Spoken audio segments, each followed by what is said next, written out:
The dust hadn't settled yet, and already the yard stank of blood and heat. Mateo Rivas stood at the splintered auction rail, sweat creeping down the back of his neck, throat dry with grit.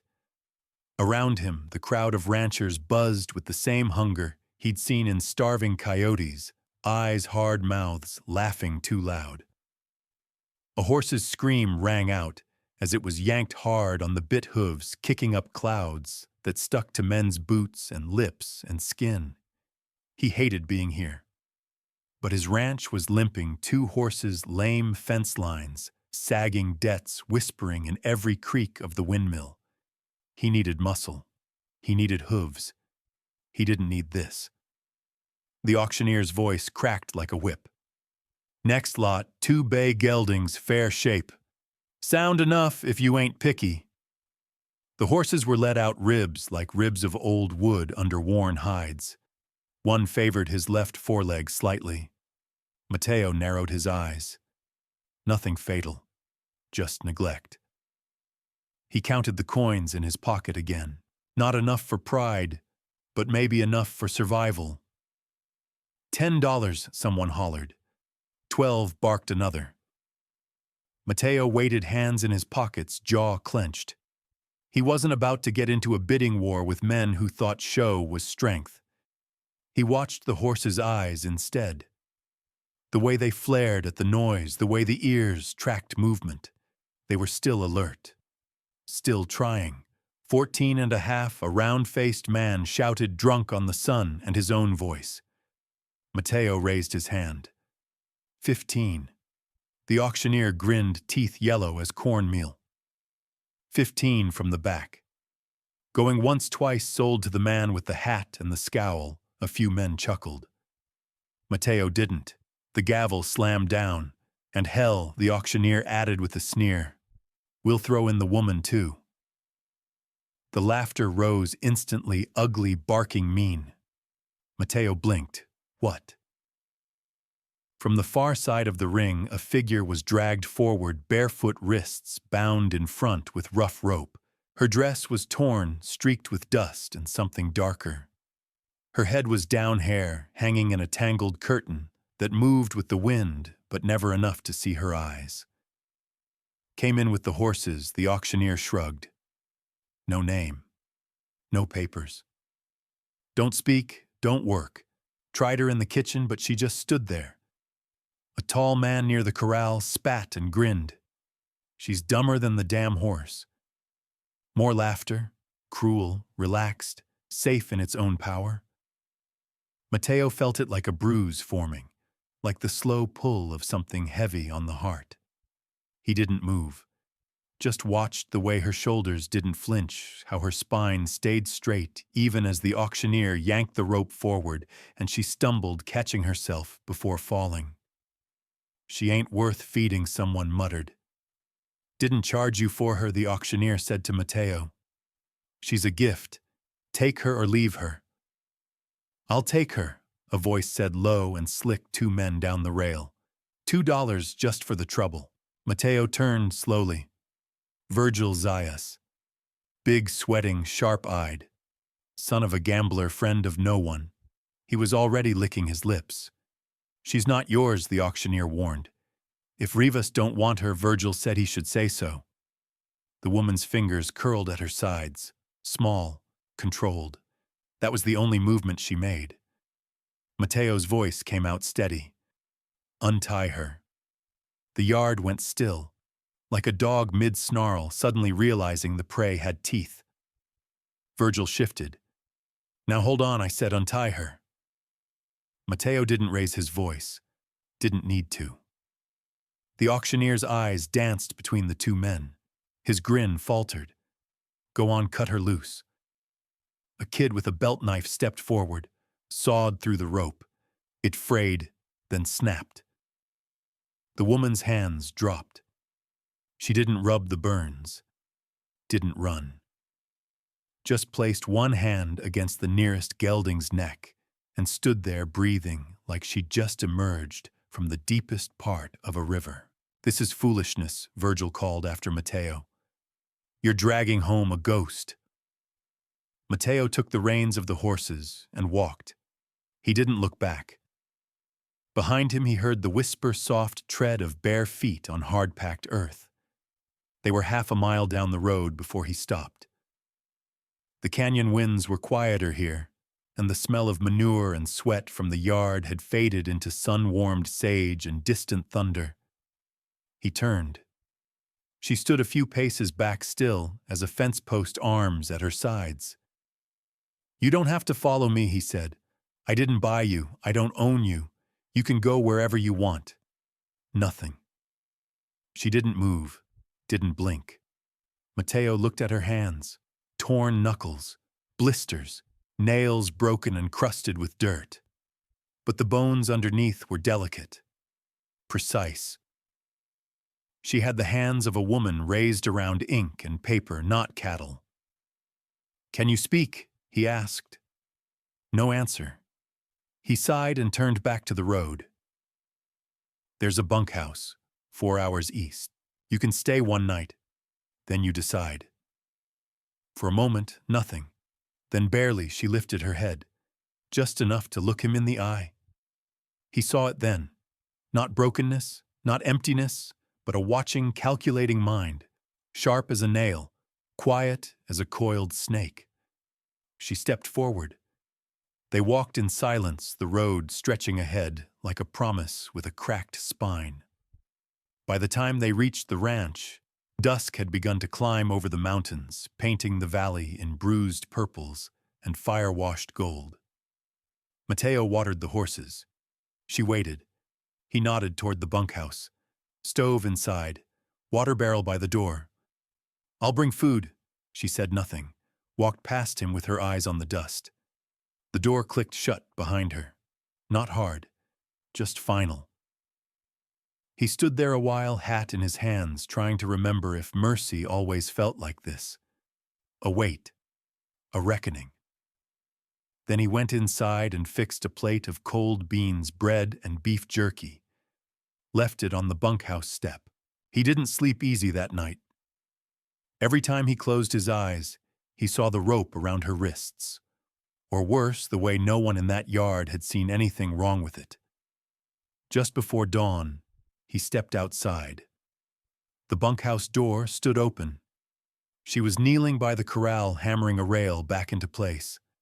Tight, steady, like she'd been doing it her whole life. She didn't look up when he approached. "That board's been loose since spring," he said.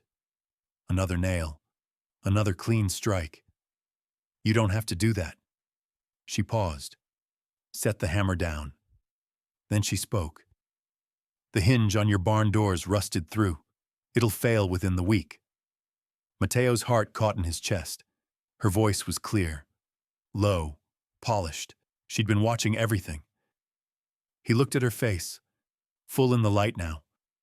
Dirt still smudged her cheek, but her eyes were steady, brown and unreadable. "You talk," he said dumbly. "They said I couldn't." She reached for the hammer again. "They said a lot of things. She ain't yours, Rivas.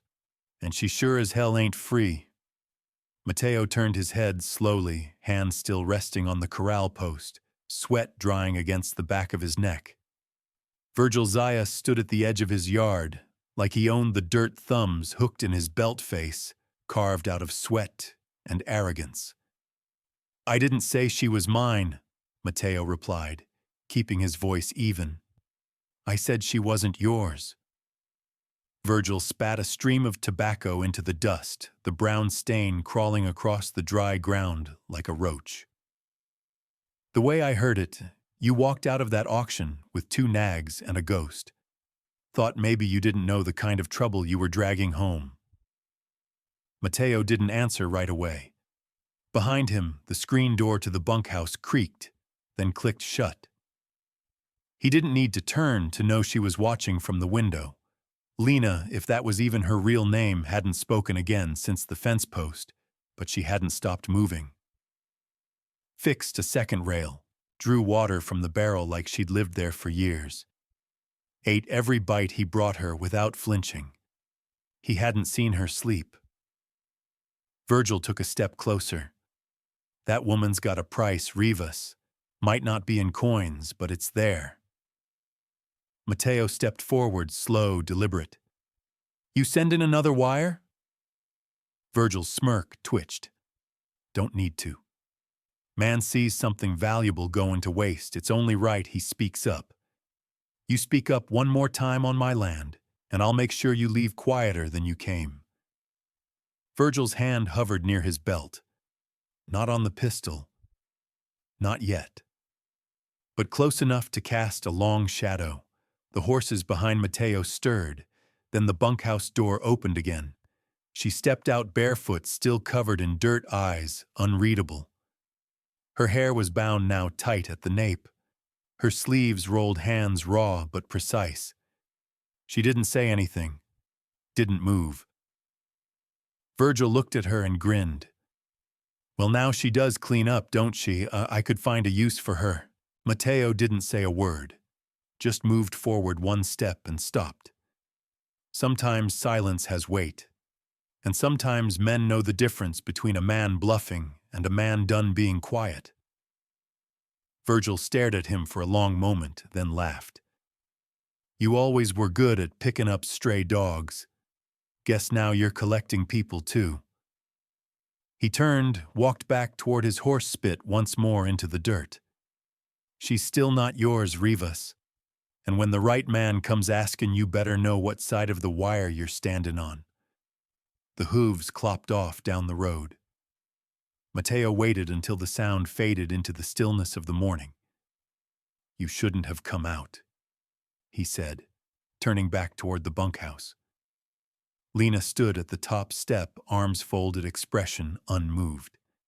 He would have said worse whether I was inside or not. You just made yourself real to him. Her eyes narrowed. I was always real. Some men just don't notice until they're afraid. Mateo nodded once. He'll come back, or someone will. I know. You planning on telling me why? She hesitated, then stepped down into the dirt, her bare feet ghosting over the hardpan as if she belonged to it. Give me another day, she said. Then I'll give you the truth. Mateo studied her face. There was something behind her eyes, not fear, not pride, but a kind of coiled waiting, like a fuse half lit. All right, he said. One more day. She turned and went back inside. He stood there a while longer, watching the empty road where Virgil had ridden off, the hoofprints already fading into dust. By noon the wind shifted. The heat broke slightly, cooled by a drift of high desert breeze that whispered through the dry brush and rattled the chimes Mateo's mother once hung on the porch. He sat at the table with a plate of beans he couldn't bring himself to finish. He'd seen violence come quiet before, disguised as paperwork or taxes or water rights. But this was different. This was blood circling the basin. A knock came at the door. Not the bunkhouse. The house. Mateo opened it and found her there, arms folded across her chest. Fence is done, she said. He stepped back to let her in. She didn't wait for an invitation, just walked in and stood in front of the ledger shelf. My name is Adelina Tenorio. Mateo froze. She said it without flinching, without hesitation, like a sentence she'd repeated in her head 1,000 times. He stared at her throat, suddenly tight. You're yes. You're his daughter. Yes. Mateo backed up and sat hard in the nearest chair. It creaked under the weight of a man holding back a firestorm. You're telling me you walked onto my land under my name with the same blood that signed away half of this valley? I didn't walk here, she said. I was dragged, auctioned like cattle. But yes, I'm his daughter. She stepped forward and placed a single folded paper on the table. It was torn, old, smudged. I copied this from a ledger in my father's office 6 months ago. It's a payment ledger. It lists every bribe he paid to the land surveyor who redrew the boundaries around your pasture. The same survey that sent your father into debt. The same one that poisoned your cattle. I memorized the rest. I have them all. Every name, every number. Mateo stared at the paper without touching it. You expect me to believe this? No, she said. I expect you to read it. He picked it up with shaking fingers. The handwriting was neat, precise, familiar. He'd seen it once on the foreclosure notice that came folded in a government envelope stamped with the seal of Santa Fe. What happened to you? My father found out I was copying his files. At first, he just locked the drawers. Then he locked the doors. Eventually, he made a deal with a cattle driver, a man who moved freight and people west. I was added to the load. No name, no voice. She turned her palms up, showing the raw skin, the scars, the marks left by rope and labor. He didn't kill me. He erased me. Mateo looked up, jaw tight. Why come here? I didn't know where I was going, she said quietly. But I recognized your name. It was on the margin of one of the ledger pages. Rivas, $400 in diverted water tolls over 8 years. I remembered it. I remembered all of it. She moved to the window, staring out at the corral she'd repaired. I need to get to Santa Fe, she said. There's a judge there, federal, appointed from Washington. He doesn't owe my father anything. If I get to him, I can testify. I can show them everything. Mateo stood slowly. That's 4 days of open riding. I know. They'll come after you. They already are. And now they know you're here. Lena turned back toward him. I didn't mean to bring this to your door, she said. But now that I have, I'm asking, do I ride alone? Mateo looked down at the paper again. The line that said, Rivas, $400, canal rights reassigned. And beneath it, in a curl of perfect script, approved. H.T. He folded the paper and slid it into his back pocket. You fixed my fence, he said. Yes, you work hard. I do. You carry truth. I carry proof. He walked to the door, opened it, and stepped onto the porch. Then I reckon you better start packing, he said. She stepped out beside him. You believe me? He didn't answer. But he didn't send her away. I played dead so I could live. The words came without warning, quiet, as the wind slipping through cracked wood. Mateo looked up from where he was oiling the saddle girth, the early light catching in the leather. Adelina stood just outside the barn door, barefoot again, the hem of her borrowed skirt dragging dust. Her voice was steady. Her eyes weren't. I let them think I couldn't speak, that I was stupid, empty, dull. Because a woman like that, she said, doesn't get watched. She gets forgotten. Mateo said nothing, just set the rag aside and waited. Adelina stepped inside into the smell of horses and sweat and hay long past fresh. Her hands were wrapped in gauze she'd torn from an old shirt, but the raw skin beneath still showed in places blisters, rope burns, peeling calluses that hadn't come from sewing or embroidery. I memorized what I could, in my father's study. Late at night when he was drunk or gone or with one of his men in the parlor, I read ledgers, maps, bribe records, signatures, learned the pattern of how he took land from men like you. Mateo leaned against the post, arms crossed, and then what he asked. Then I left the drawer open. On accident, I thought. She huffed a sound that might have once been a laugh. He saw the papers had moved. Didn't say anything for 3 days. Just watched me. Asked questions with no answers. Sent his steward away. Mateo's stomach clenched. What did he do? He made a deal, she said, with a cattle trader moving west. Called it barter. I was part of the haul. No name, no charge, just a body, a thing. Mateo lowered his gaze. And you let them think you were broken. I let them think I was no one. Her hands clenched at her sides, and for a second her voice thinned, because being no one was safer than being his. The barn went quiet. Only the creak of a saddle stirrup shifting under its own weight and a far-off hawk crying over the dry ridge. Mateo straightened. How long? 7 months? Camps? Wagons? A bar in San Felipe where they kept me chained in the cellar. I don't remember the man who sold me to the auction yard. She looked at him now, square and unflinching. I remember the boy who cut the rope. Mateo met her eyes and felt something settle between them, heavy, slow, irrevocable. What do you want from me, Adelina? She didn't hesitate. Time. For what to bring it down? All of it. My father's empire is built on forged titles and silence. If I can get to Santa Fe, if I can speak to Judge Romero, the federal appointee there, I can give a deposition. Start an investigation. Mateo shook his head. The judge won't believe you without papers. I have names, parcel numbers, figures, over 200 of them. I can recite them. From memory. Yes, that's not enough. It has to be. Mateo turned away, jaw working. He pulled the saddle upright, slung it over the rail. The leather groaned like something tired. You're asking me to take you across 3 days of open country past men who want you dead. Not dead, she said quietly. Just erased. He looked back. I got a name, he said. One that ain't worth much in town, but it still hangs on that gate. I got a pasture that barely feeds the cattle.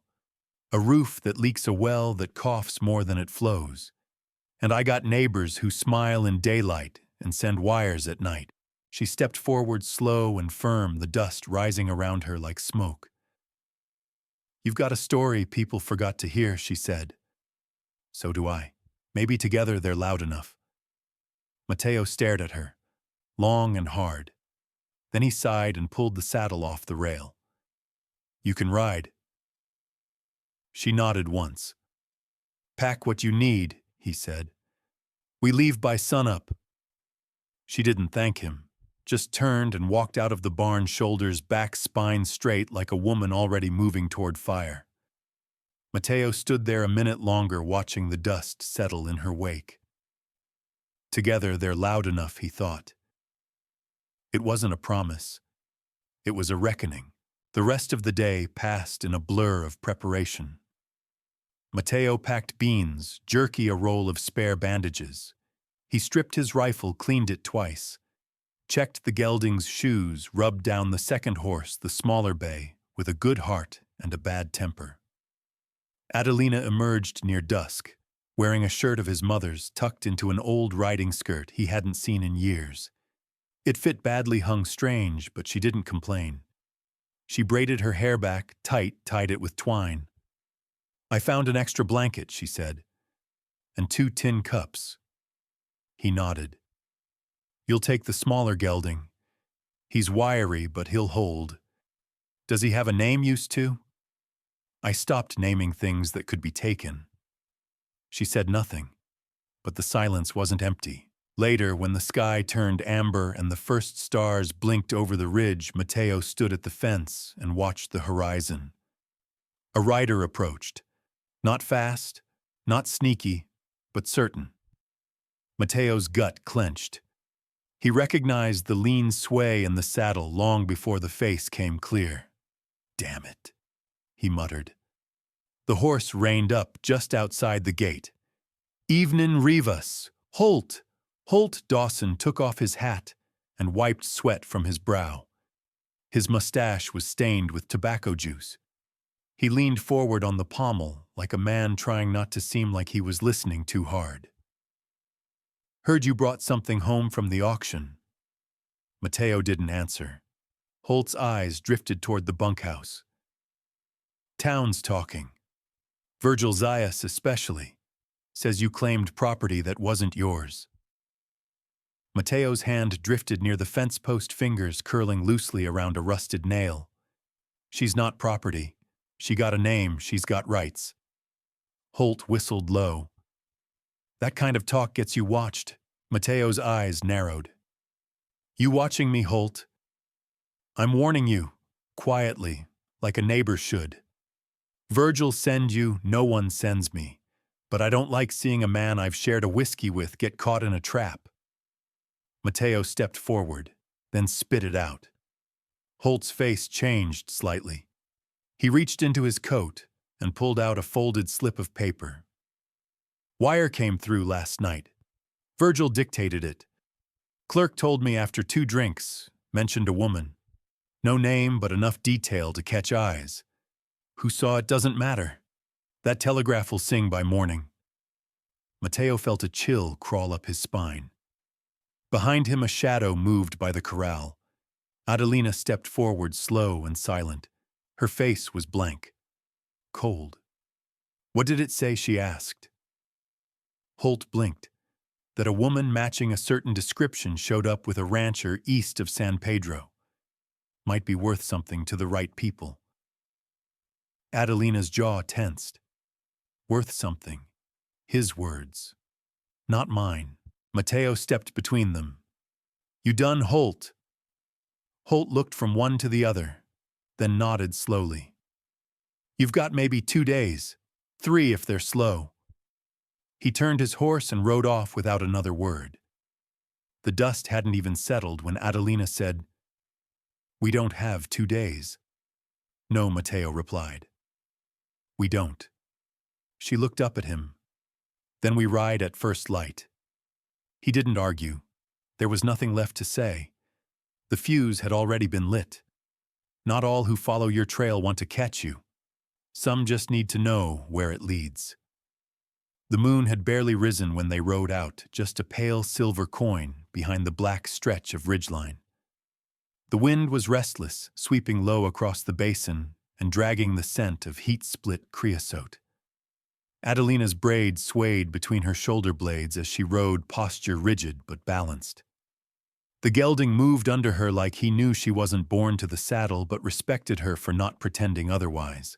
Mateo rode ahead, his silhouette sharp against the dawn's earliest blush. He hadn't spoken since they left the ranch. Every few miles he'd glance back, making sure she was still behind, still upright, still riding. And she was. She hadn't said a word either. There was nothing to say. By midday, the landscape had shifted. Low hills turned to sandstone teeth scrub, rising taller, yucca stalking skyward like spears. The path wasn't straight. Mateo had taken them off the main road miles ago, cutting through lesser-known cattle trails, weaving around places where riders might be waiting. Every few hours, he'd dismount and press his ear to the ground. Listening. Adelina watched him, each time her chest tightening, stomach churning with every paused breath. She could almost hear the drumbeat of pursuit herself, even when there was nothing but silence. They didn't speak until they reached the dry creek bed. Mateo raised his hand and signaled a stop. Adelina eased off her gelding boots, crunching against brittle shale. Her thighs ached, her hands burned despite the bandages, but her eyes stayed clear, focused. He crouched near the base of a sun-bleached cottonwood. Tracks, he muttered. 2 riders, maybe 3. She stepped closer. Fresh, half a day, maybe less. Too heavy for deer, too controlled for strays. They're heading west, same as us. Her stomach tightened. Do you think they know they're guessing, and guessing right? Mateo stood brushing dust from his pants. We cut north. Follow the gulch up to the ridge. It'll slow us, but give us cover. She nodded, too winded for fear, but not too afraid to move. They rode until the sun slipped behind the redstone cliffs. The world turned amber, then gray, then violet. Coyotes sang into the falling dark, their howls stretching across canyons like prayers too old to be heard. They made camp behind a stone outcrop. Mateo built a fire just small enough to warm coffee, but dim enough not to draw eyes. Adelina sat opposite him, hands cupped around her tin mug, the steam painting her face in soft mist. I didn't think we'd get this far, she said. Mateo looked at her. You doubted me already? No, she said. I doubted the world would let us.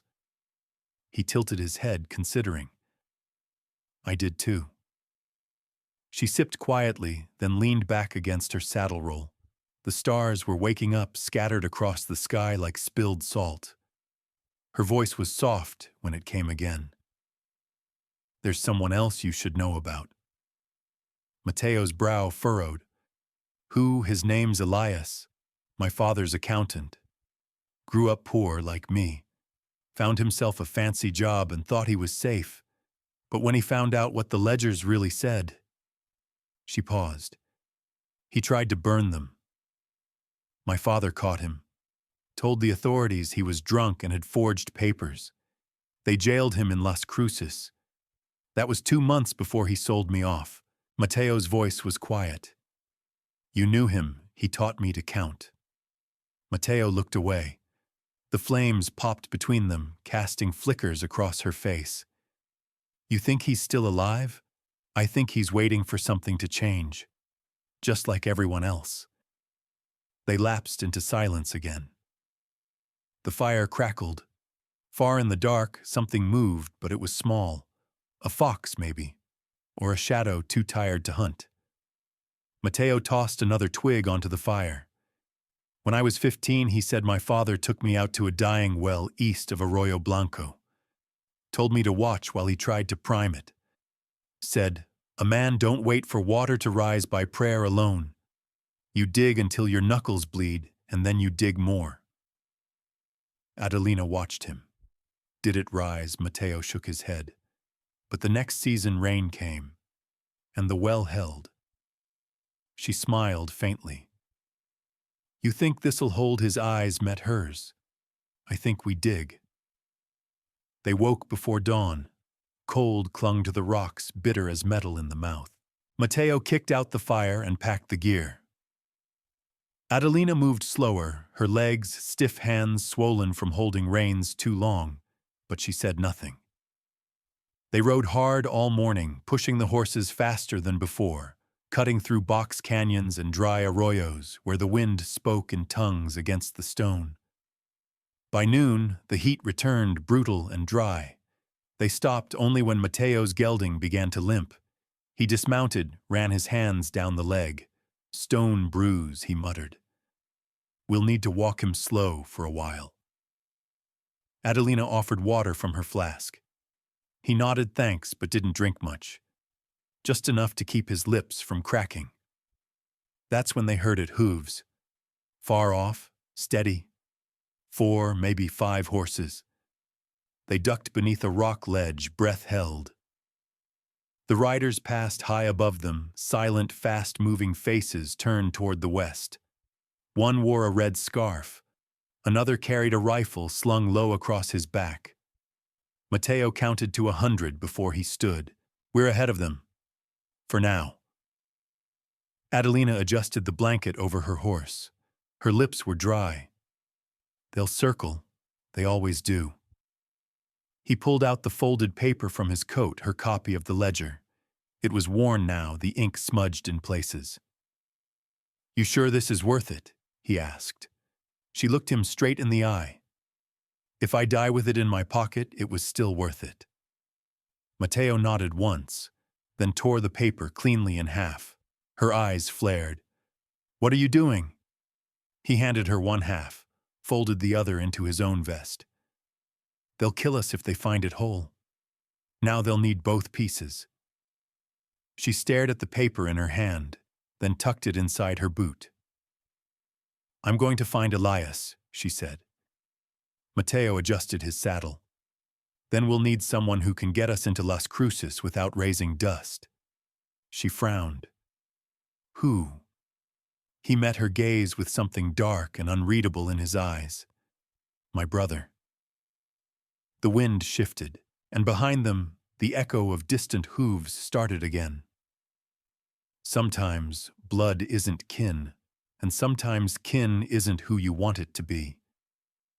The road to Las Cruces turned dry and mean by sundown. Sandstorms licked at the sky like fire without flame, and dust stung their eyes until tears didn't help. Matteo walked beside his horse, now the animal still favoring its front leg.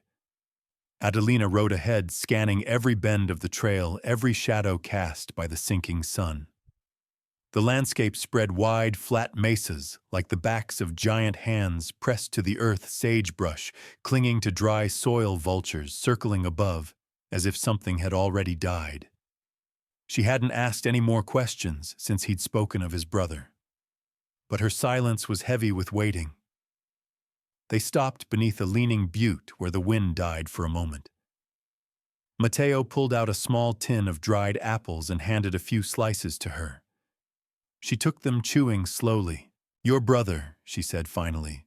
"How far is he?" Matteo sat on a sun-warmed rock and looked past the horizon. "About 3 miles south of Las Cruces. He tends a place called Mesa Viento." "What kind of place?" "The kind people visit when they want something done quiet." Adelina's gaze lingered on him. "You trust him, I don't like him. But I trust what he wants." "And what's that?" Matteo met her eyes. "To survive? Same as us." She didn't press further. Maybe she knew what it meant when two men shared blood, but not memories, when history turned family into something jagged and raw. They rode until the stars came, camped beside a dying spring that gave more mud than water. Matteo lit a small fire just long enough to boil a handful of beans. Adelina huddled under her blanket, the cold clawing at her spine. In the dark, she whispered, "What happened between you?" Matteo's voice was gravel. "We buried different versions of the same mother." She didn't ask more. Sleep came light and full of ghosts. By dawn, they reached the first outbuildings of Mesa Viento, weather-warped shacks, broken fences, and half-covered wagons. No one greeted them. No one watched. But someone knew they were there. Adelina followed him closely, one hand near the knife tied beneath her skirt. The air was dry and still thick with the scent of old iron and horse sweat. Flies buzzed near a slaughter rail left out too long. Then a voice called from the side of the main house. "Well, I'll be damned." Matteo didn't turn. The man who stepped out was tall, lean in a way that looked carved. His shirt hung open at the chest, arms crossed and tan from years of sun. His face looked like Matteo's if someone had taken the same block of stone and chiseled it with different hands, one carving with a knife, the other with a hammer. "I thought you were long dead, hermano," the man said. Matteo nodded once, still breathing. The man glanced at Adelina, eyebrows raising. "Who's the ghost?" Adelina didn't answer. "She's the reason we're here," Matteo said. "Must be one hell of a reason." "She is." The man whistled low and grinned. "Well now, come on in, both of you. Let's see if we can get that story before the vultures beat it out of you." Inside the house was cooler than it looked, thick adobe walls keeping out the sun.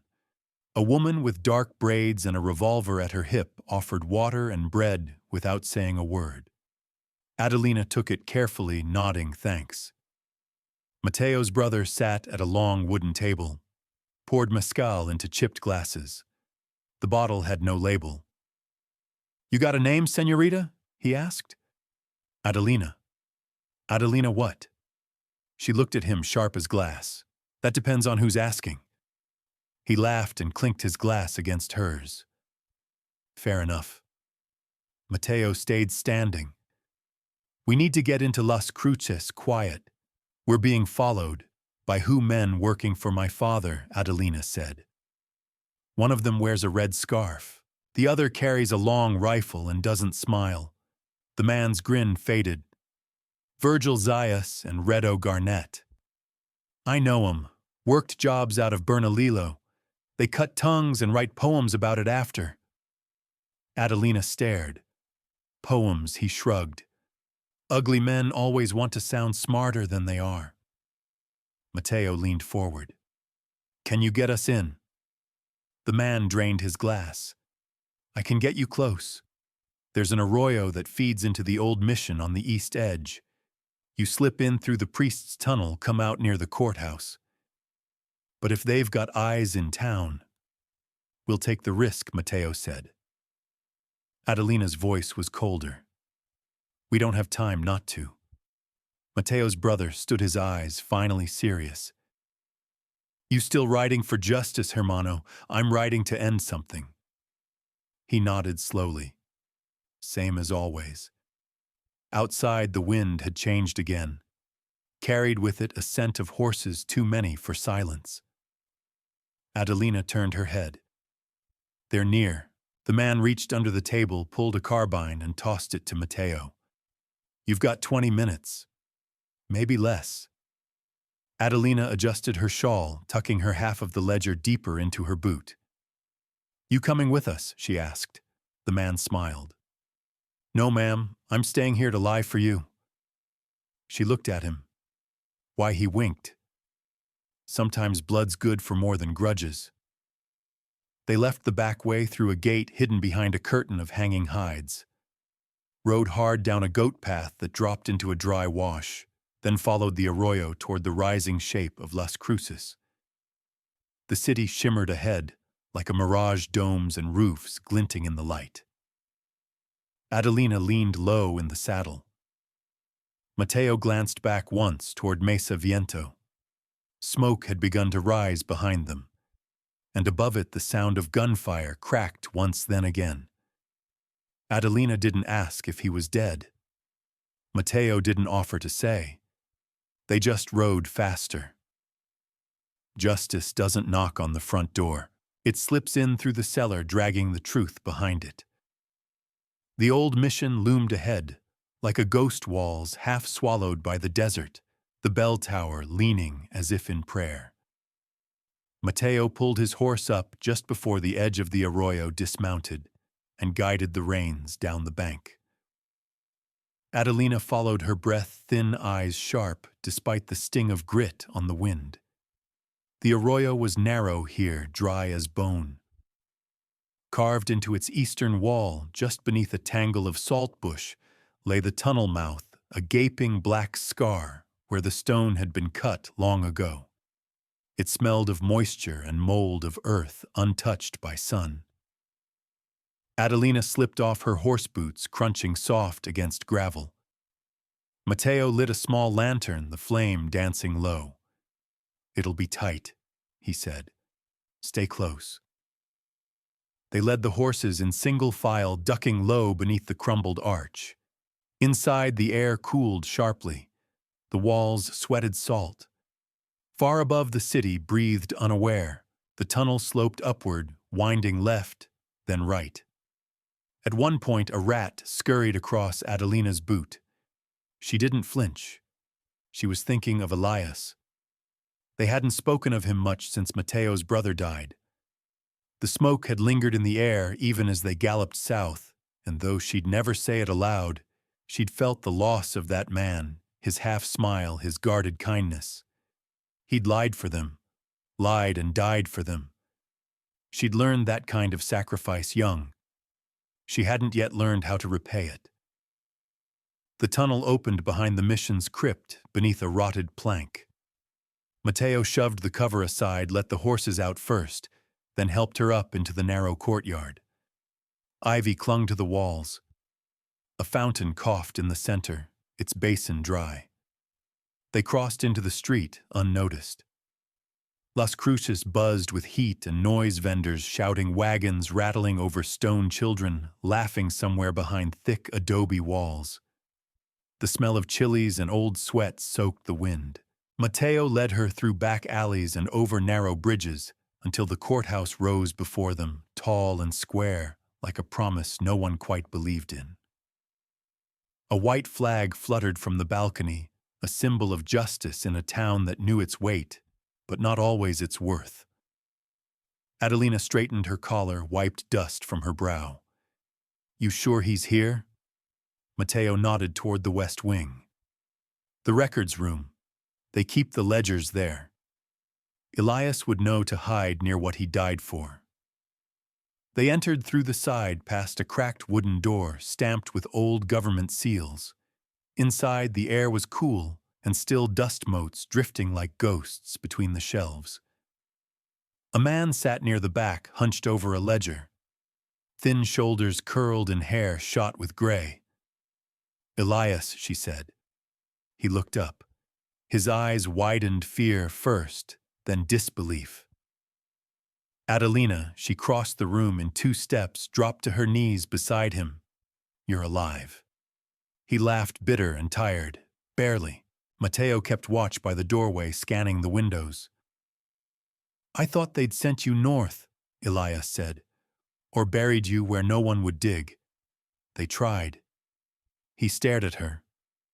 "Why did you come back?" She reached into her boot, pulled out the torn half of the ledger. "To finish it." His hands trembled as he took it, held it like something holy.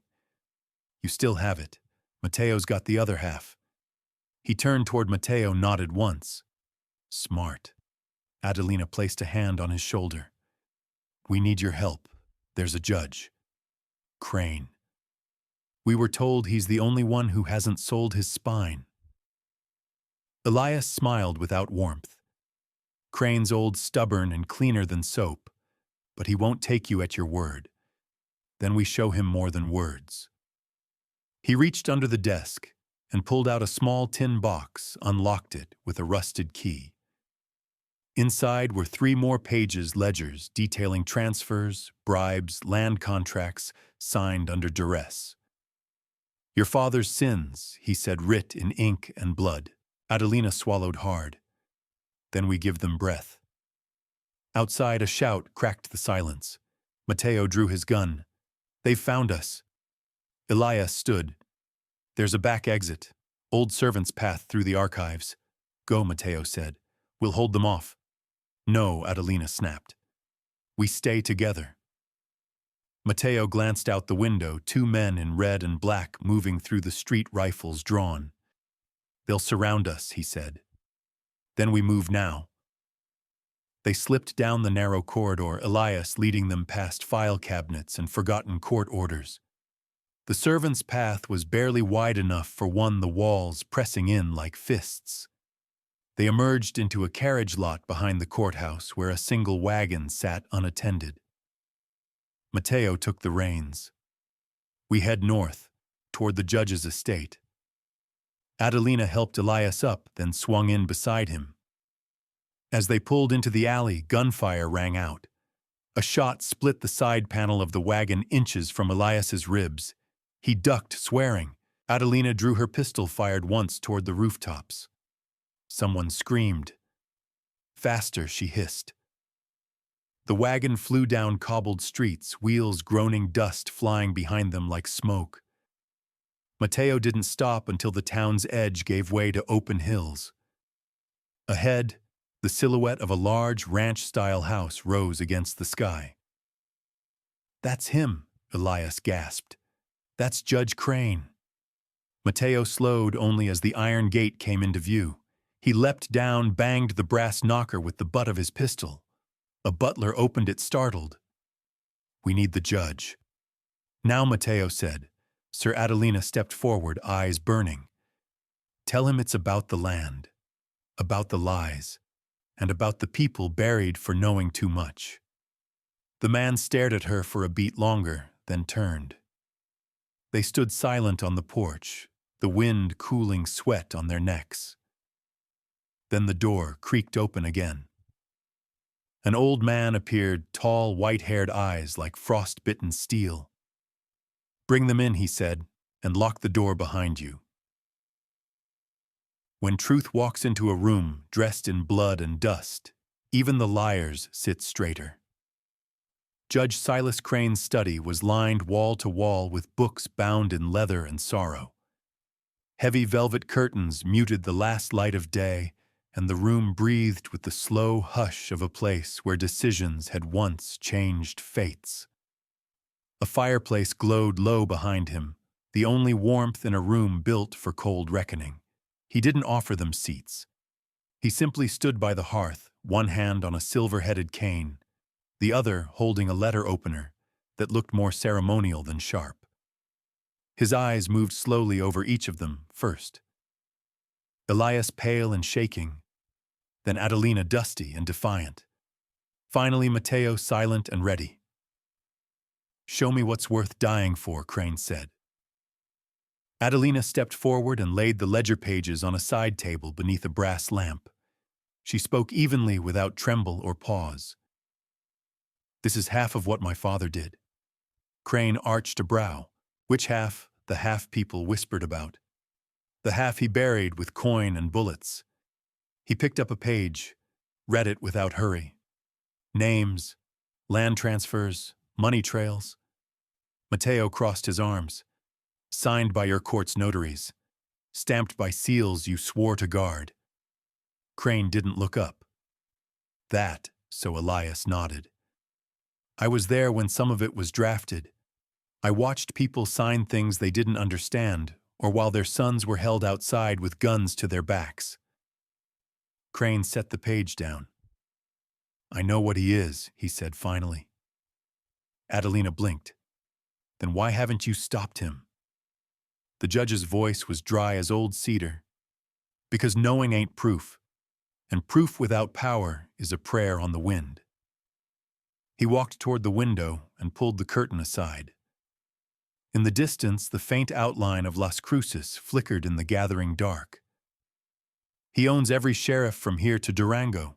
Most mayors, too. Men who owe their land, their titles, their wives' jewelry to your father's dirt. You think I can bring him down with 5 pages and your fire?" Adelina's voice dropped low. "Then help us make it more." Crane turned. "How? By listening," she said. "By letting us speak before anyone silences us." Elias cleared his throat. "We can link it all through the surveyor's office, the rail company deeds, even the cemetery records." Crane smiled thin. "The dead don't testify. They don't need to," Matteo said. "Their land does." The judge studied them a moment longer, then walked to his desk and opened a drawer. He removed a slim-bound book and handed it to Elias. "Start with that. It's a judge's copy of town land divisions. See if you can match any of it to your ledgers." Elias opened the book, his fingers trembling. This could show how he bought property from widows and sick men before the ink on the death notices dried. Adelina looked at Crane. "You'll let us build the case?" He nodded once. "You'll have 3 days. After that, I can't shield you. And the hearing, I'll call it, if you bring me truth that can't be ignored." She met his gaze. "Even if it burns everything down," Crane's mouth curled slightly.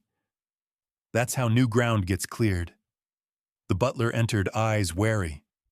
"Sir, 2 riders at the front gate asking for passage." Crane didn't blink. Names one called Redo, the other said nothing. Adelina's blood ran cold. "They're here," Matteo said. Crane turned toward his guests. "Out the back. My gardener keeps a mule path into the West Hills. Take the land book and the ledgers. Don't stop for the night." Elias grabbed the documents. Adelina pulled her revolver. Matteo checked his rifle. The butler opened a hidden door behind the fireplace. Cold air swept in. Moss-covered steps led into darkness. "Go," Crane said. "I'll slow them." They disappeared into the earth, just as the front door opened somewhere above. The tunnel beneath the judge's estate was old dug for bootleggers or smugglers long forgotten. It smelled of damp clay and old pipe smoke. Adelina walked ahead, lantern in hand. The light flickered against stone walls, painting shadows like ghosts.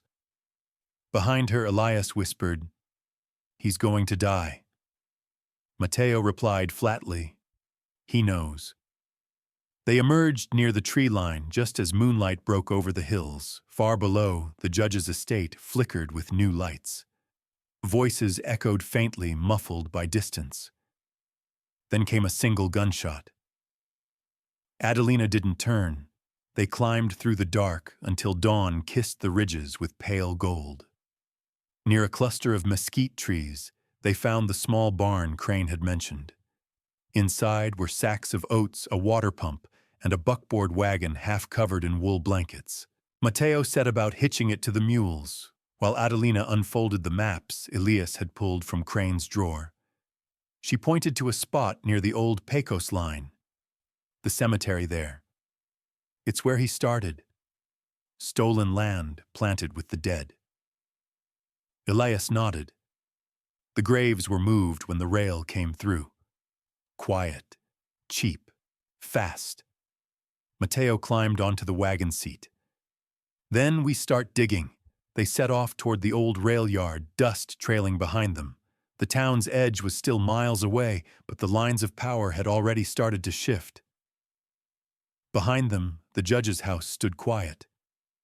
No new gunshots, no smoke, just silence. The kind that comes after something is broken and before something is rebuilt. Even the dead leave footprints if you know where to look. The earth near the old Pecos line cracked under the wagon's weight, dry and brittle from years of drought and neglect. Faded markers jutted from the ground, like broken teeth scattered in a crooked patch of land, half swallowed by mesquite and silence. This place had once been a resting ground for the poor and unclaimed, until the rail came cutting through like a blade, and the bones were pushed aside to make room for steel. Adelina stepped down from the wagon first, her boots sinking into loose soil. The morning heat was already rising, bringing with it the scent of iron and dust. She scanned the field. Weather-worn wooden crosses leaned in every direction. A few had names carved shallowly into them, barely visible. Others were blank, forgotten entirely. Elias climbed down beside her, holding Crane's ledger and the book of old property transfers. This was Block 12, he said, flipping pages granted to the town in 1842 for public burial. But 5 years ago, the town quietly sold it to a shell company tied to your father. Mateo lifted the shovel from the wagon bed and rested it on his shoulder.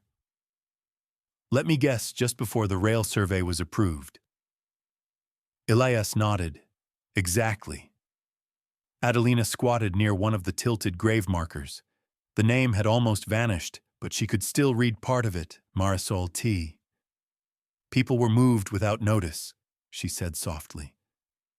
If they were moved at all. Mateo began to dig, the first shovel stroke cutting into the hardened soil. Let's see what your father buried. They worked in silence, sweat trailing down necks and backs, shirts clinging to spines. Flies gathered where the dirt turned damp. The third grave gave way with a hollow clunk. Mateo stopped digging and knelt. A small wooden box, not a coffin, a crate nailed shut. Adelina crouched beside him. Together they pried it open. Inside lay not bones but papers, dozens of them. Contracts, deeds, letters of sale. Many bore forged names. Others were stamped with notary seals Adelina recognized from her father's office. Elias let out a slow breath. They weren't just moving bodies. They were using the graves to hide records. Mateo pulled out a folded map stained with mildew. Every grave, here's a file cabinet. Adelina stared at the box, her throat tightening. They desecrated the dead to keep control. She stood and looked across the field. The land rose in soft swells marked by more crooked crosses, more silent witnesses. How many more, she asked. Elias flipped through the judge's ledger. At least 20 marked as reassigned for transport infrastructure. If we can match the buried documents to those ledgers, we'll prove fraud and cover-up. Mateo pointed toward a pair of buildings in the distance. That's the old surveyor's outpost. Rail clerks used to rest there before heading north. If anyone's still guarding secrets, it'll be inside. They loaded the crate into the wagon and covered it with a blanket. Adelina rode up front with Mateo. Elias curled in the back with the papers like they were kindling, and he the flame. They reached the outpost just past noon, the sun a ruthless eye above them. The door to the outpost hung off its hinges. Inside, the floorboards creaked like an old man's knees. Records cabinets lined one wall. A rusted potbelly stove stood cold in the corner. Adelina moved cautiously, eyes adjusting to the dim. Dust danced in the light, shafting through a crack in the roof. Mateo drew his revolver and kicked open the nearest cabinet. Empty. The second one was locked. Elias stepped forward with a bent nail and worked it into the keyhole. The lock clicked open after a few tense moments. Inside were water-damaged folders, ink faded nearly to nothing. He pulled one out, squinted. This one has the same property ID from the cemetery map. Adelina read over his shoulder. Sale agreement. Land transferred from public trust to a private consortium weeks before the official rezoning. Mateo scanned the page. And there's your trail. Adelina began collecting what she could. We'll take only the ones we can match today. If we're gone too long, someone will notice. Elias agreed. Puit or Redo won't have lost our trail for long. They packed the documents quickly wrapped in oilcloth and tucked beneath loose boards in the wagon bed.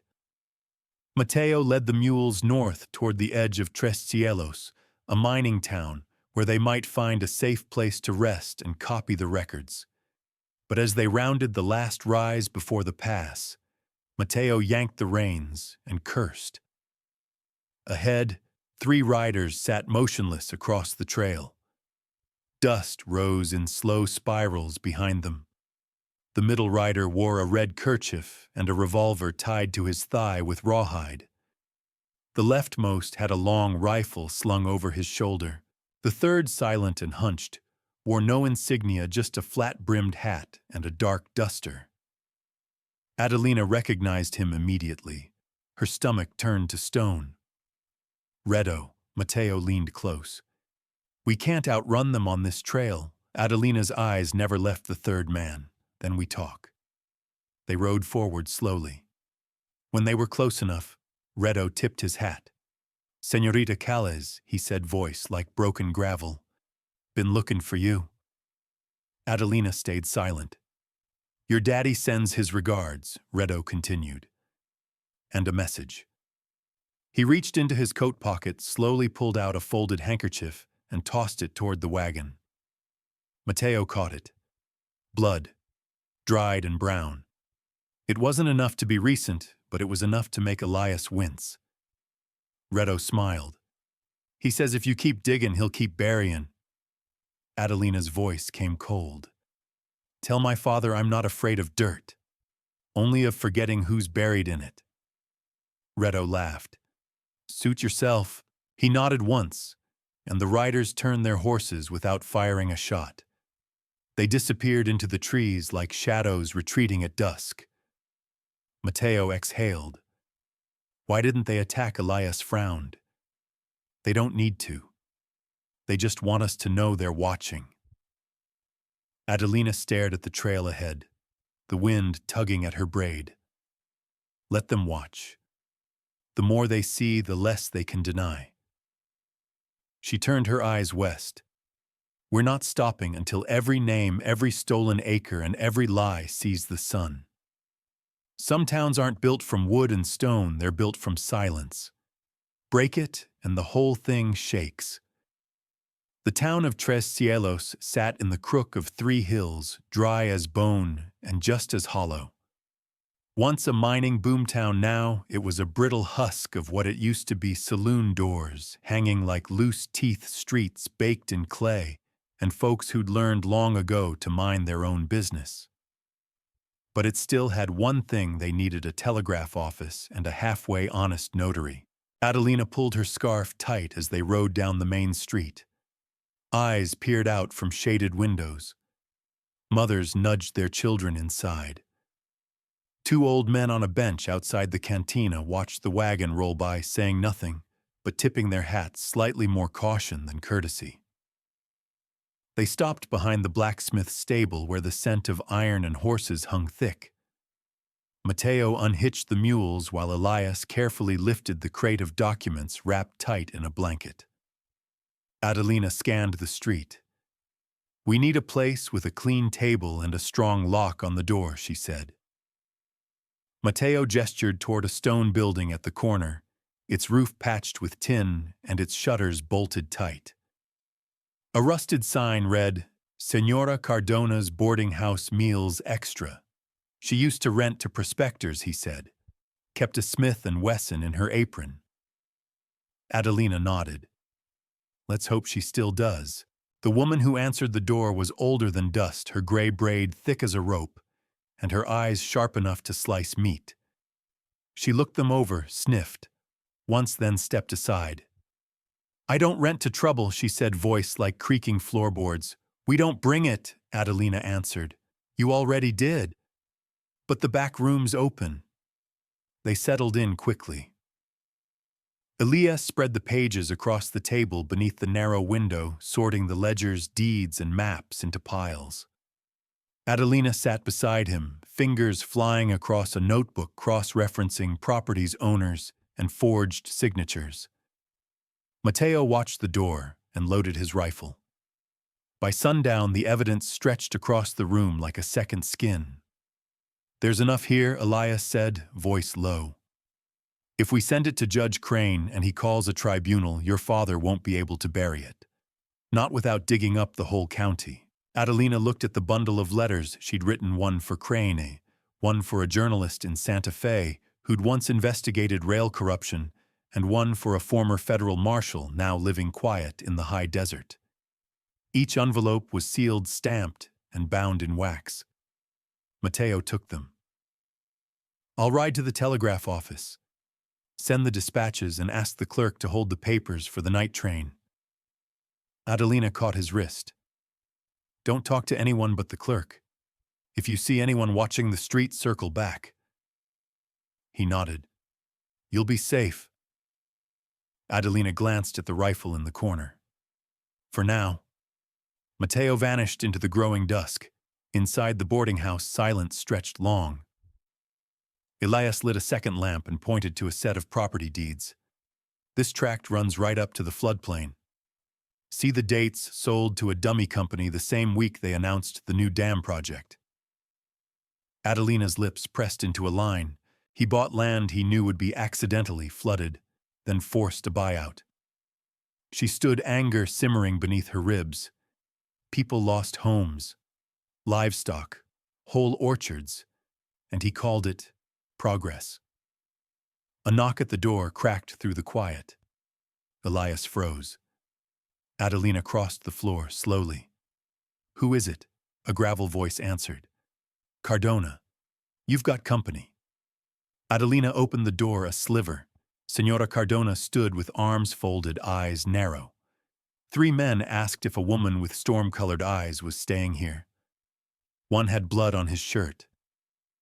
Adelina didn't flinch. Redo didn't give names. Just said they had business with a daughter who wandered too far from home. Adelina closed the door and bolted it. "We're not safe here anymore."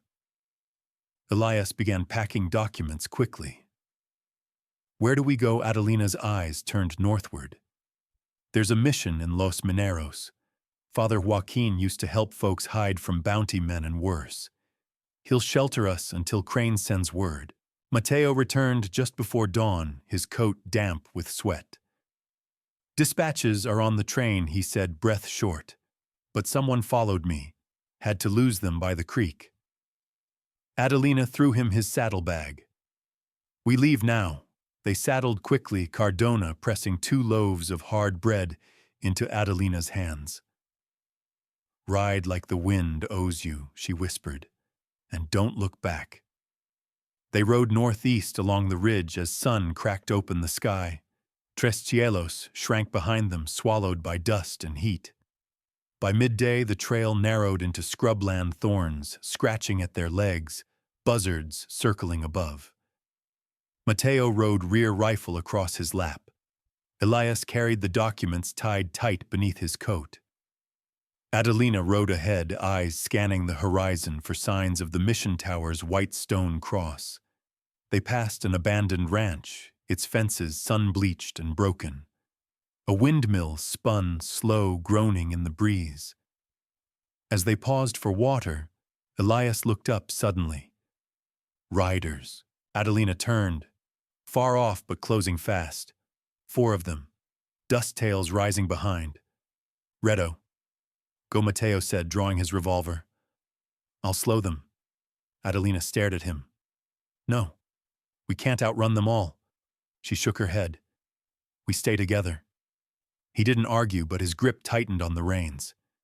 They pushed the horses harder, dirt-flying hooves pounding like war drums. The scrub turned rocky. A narrow canyon mouth opened ahead. Adelina pointed. Through there, the canyon closed around them, walls rising, high shadows deep. The echo of hooves bounced off stone like distant thunder. A hawk screeched overhead. Halfway through, a shot cracked behind them. Elias gasped. Blood spread across his shirt. He slumped forward. Adelina caught his shoulder, pulled him upright. Stay with me. Mateo turned in the saddle, fired 2 shots. One rider fell, but the others didn't slow. They burst from the canyon into open desert just as the mission bell rang faintly in the distance. Adelina shouted. Almost there, Mateo grabbed Elias's reins and urged the horse forward. Another shot rang out. Dirt exploded near Adelina's horse's hooves. They crested the hill, and there it was. The mission. White stone, sunlit and silent. A priest in brown robes stood at the gate, startled by the thundering approach. Adelina screamed, "Open the gate." The priest hesitated, then moved. The wooden gate creaked open just wide enough. They barreled through as another bullet split the air behind them. The gate slammed shut. Silence. Inside the courtyard, Mateo dropped from his saddle and rushed to Elias, lifting him down gently. "He's breathing," he said, voice hoarse. Father Joaquin stared at them, face pale. "What devil have you brought here?" Adelina stepped forward, eyes burning. "Truth," she said. "Truth that's been chased a long, long way. If you can't outrun the fire, sometimes you have to walk through it." Father Joaquin's hands trembled slightly as he laid the iodine-soaked cloth against Elias's wound. The young man groaned, teeth clenched, blood soaking the bandages that wrapped across his chest and shoulder. The bullet had grazed his side, slicing flesh but sparing bone. Adelina stood over them, face unreadable, arms streaked with dried dust and sweat. She'd kept Elias steady through the ride and hadn't spoken a word since. "He's lucky," the priest muttered. "Another inch, and he'd be bled out in the canyon." "Luck's been running thin lately," Mateo said from across the stone courtyard, where he paced near the mission wall, rifle in hand. His coat was slung over his shoulder, a fresh cut above his brow from a low-hanging branch during their escape. "How long till they figure out where we are?" "They already know," Adelina said quietly. She didn't need proof.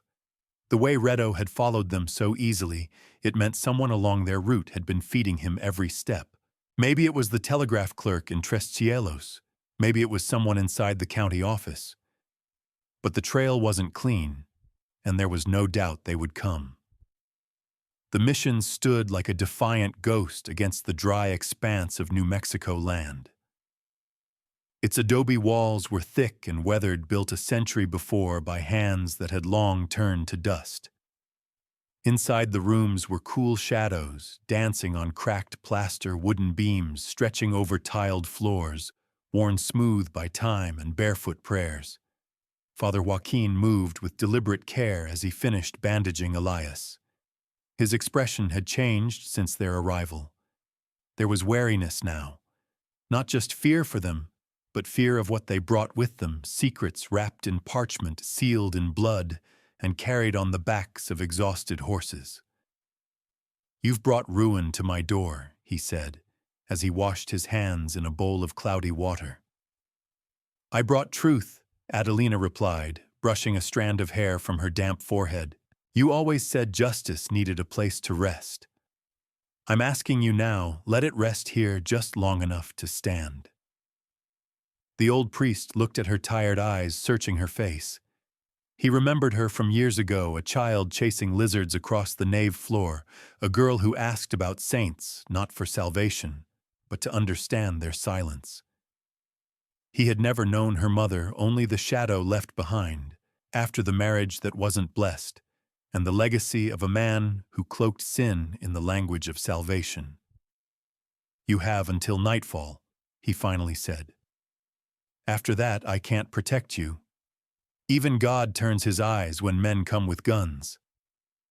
Adelina nodded. It was more than she expected. They moved quickly. Matteo helped her lay out the documents on the long wooden table in the refectory room. There were 3 main ledgers, one from the cemetery, one from the property sales, and one Elias had retrieved from the judge's archives. The connections were clear now, a trail of land theft laundering forged names and dead witnesses. Elias, pale and weak, struggled to sit upright with his back braced against the wall. We need copies. Multiple. If Crane gets only one and it's intercepted. Adelina was already ahead of him. She dipped a pen in ink and began transcribing, her hand steady despite the tremble in her muscles. Matteo took the others and began mapping out the dates and signatures onto blank pages. Once we have 3 full sets, she said, one goes to Crane, one to the journalist, and one to Joaquin's lockbox, in case we don't make it. Matteo met her gaze. We'll make it. She didn't answer. Hours passed, the heat outside bleeding into the thick adobe walls. Father Joaquin brought them food, cornmeal, boiled beans, and bread still warm from the fire. They ate in silence, every bite tasting like time running out. Then came the bell. Low, sharp, and wrong. Not the hour bell. The warning. Matteo sprang to the window. Dust cloud on the trail. Riders. 4, he said. No 6. 2 more just crested the ridge. Adelina stood wiping her ink-stained hands on her skirt. Get Elias to the chapel cellar. I'm not hiding, Elias rasped. You're not dying either, she snapped, already lifting him to his feet. Father Joaquin led them through a side corridor, down stone steps into a cool, dark chamber. The smell of wax and earth filled the air. I can bar the door from the inside, he said. But if they burn the chapel? They won't burn it, Adelina said. Not yet. They need us to fear first. She turned to Matteo. Take the copies. If I don't make it, you ride. Don't stop until you reach Santa Fe. Matteo grabbed her arm. You're not staying. I have to talk to them. Keep them from storming the mission. You think they'll parley no, but I'll buy us time. She walked out into the courtyard alone, wine tugging at her braid, the sun now hanging low behind the bell tower. The riders entered slowly, their horses snorting dust. Redo dismounted first, followed by a man in a deputy's badge, fake from some other county, a borrowed authority. Well, well, Redo drawled. Still diggin' are we? Adelina stood straight. I found what you buried. The deeds, the graves, the lies. Don't much care for what you find, girl, only what you keep. I didn't keep it. I copied it, sent it. By now it's on its way to men with law in their hands and steel in their spines. Redo's smile dropped. The man beside him stepped forward. You think that matters? Crane's old. The law's slow. We got bullets. Then shoot me, Adelina said. But you won't stop what's coming. You'll just prove every word I wrote. Silence stretched. The sun dipped lower. Then hoofbeats. More. From the east. A second dust trail. Redo turned confused. So did the others. Father Joaquin appeared in the doorway behind Adelina, holding a rifle older than the walls but steady in his hands. Time's up, he said. On the ridge above, new riders came into view, civilian clothes. One waved a paper, an official seal flashing gold in the dying light. Redo cursed. "You told me she was alone," he hissed to the fake deputy. But Adelina only watched as the riders approached, her heart thudding like a drum. Matteo stepped up beside her rifle, cocked, his expression like granite. "Looks like silence finally broke," he said. Adelina didn't smile. She only whispered, "Let it shake the whole damn town." The truth never just knocks, it breaks the door down and lets the dust in. The arrival of the riders shifted the weight of the air around the mission. They came not like a cavalry charge, but like a slow-moving wave, quiet, inevitable. Dust still clung to their coats, but the resolve on their faces was clear as daylight. Judge Crane rode at the front, flanked by 2 marshals and a surveyor whose saddlebag bulged with law papers. Adelina didn't breathe until she saw the seal hanging from the judge's breast pocket, gold-stamped and worn by years of rulings too stubborn to bend. Her knees nearly gave when she realized he was really there. The message had made it. The documents had mattered. Crane dismounted with difficulty, favoring one leg. "You have something for me, Miss Aguayo?" Adelina nodded, eyes fixed on Redo and the false deputy still lingering near the courtyard gate, their confidence wilting under the weight of the judge's arrival. "I do," she said. "Everything." Inside the refectory, the documents were laid out again, triplicated copies, Elias's notations maps marked with landlines and manipulated property transfers. Judge Crane took his time. He read in silence while the others waited. The marshals leaned against the wall, resting but alert. Matteo never set his rifle down. Elias sat propped up on the bench, pale but upright eyes watching every flicker of Crane's expression. Finally, Crane set down the final page. He adjusted his spectacles. "This is heavy," he said, "not just in weight. If true, and I believe it is, it doesn't just implicate your father, Miss Aguayo. It rips the skin off a network that runs from county clerks to state buyers. Some of these names..." He didn't finish the thought. Adelina met his gaze. "Will you take it forward?" The judge rubbed his temple. "I've worked this territory 30 years. Seen corruption brushed under more rugs than a Navajo trader. But this isn't just graft. It's theft of life, and I won't let it rot." He turned toward the marshals. "Take the 2 men outside into custody. Redo and the badge wearer. Bring them in clean. No bullets unless they draw first." Outside, a scuffle erupted. Redo resisted until the butt of a rifle knocked him sideways. The deputy didn't even fight, just slumped as the cuffs snapped on. Father Joaquin stood beside the chapel gate, watching with folded arms. He didn't speak, but his nod to Adelina carried the weight of a benediction. By nightfall, the mission had turned from a sanctuary into a staging ground. Crane dictated a list of warrants to his clerk. Matteo wrote statements while Adelina stood beside Elias, helping him sip water and watching the lamplight flicker on the edge of justice. "You did it," Elias whispered. Adelina shook her head. "Not yet. We cracked it. But the fall hasn't come." The next morning they rode south, Judge Crane, his marshals, and the 3 of them. Matteo led the pack mule carrying the originals and duplicates. Elias rode double with Adelina, his strength slowly returning, but still too weak to hold a mount alone. They rode into Valverde 3 days later. The town buzzed like a kicked anthill when they arrived. Word had gotten ahead of them, couriers' whispers and trail smoke had done their work. Folks who had lost land and livelihood, whose kin had vanished or starved during the forced displacements, lined the street. Silent. Watching. As Crane dismounted on the courthouse steps, a woman stepped forward. Her dress was threadbare. Her son clung to her hand. Her voice was small. Is it true? Adelina answered before the judge could speak. Yes, and no one's looking away anymore. The crowd didn't cheer, but heads nodded, backs straightened. A silence filled with resolve settled over the plaza. Inside the courthouse was a battlefield of paper and ink. The judge ordered the sheriff's office cleared and began a formal deposition. Testimonies were taken. Elias gave his with pain in every breath. Mateo signed statements about the ledgers they'd unearthed. Adelina laid out the pattern with surgical precision, land grabs disguised as accidents men paid to silence grieving families, clerks who changed names for coin. On the third day, Adelina was summoned alone.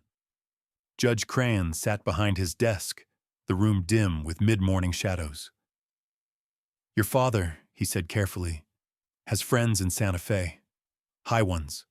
They'll push back. You understand I do, she said. He'll come after you. Not just with lawyers, with lies, character assassins, threats. She didn't blink. He already did. The judge leaned forward. Then you have one more choice. I can name you formally in the record, attach your name as a primary whistleblower.